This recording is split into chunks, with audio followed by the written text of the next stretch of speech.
6:58 ng umaga sa iba pang balita noong deliberasyon para sa 2026 national budget, mariing pinuna ni Senador Win Gatchalian ang krisis sa occupancy rate ng mga pampublikong pagamutan.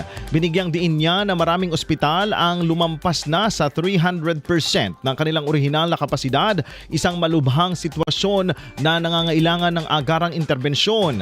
Kaugnay nito, personal na binisita ng senador kasama ang kalihim at mga opisyal ng Department of Health ang dalawang pampublikong ospital upang suriin ang mga kakulangan sa infrastruktura at pasilidad.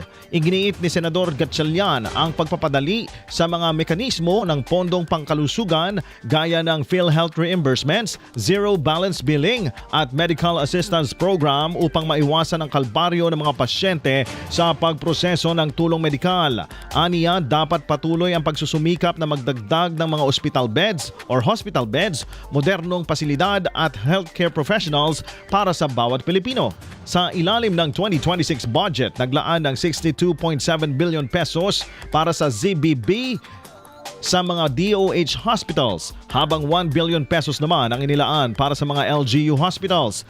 Bilang tagapangulo ng Senate Committee on Finance, nanindigan si Senador Gatchalian na isusulong ang sapat at tuloy-tuloy na pondo upang matiyak na ang dekalidad na serbisyo ay mananatiling abot kaya para sa lahat. IFM News.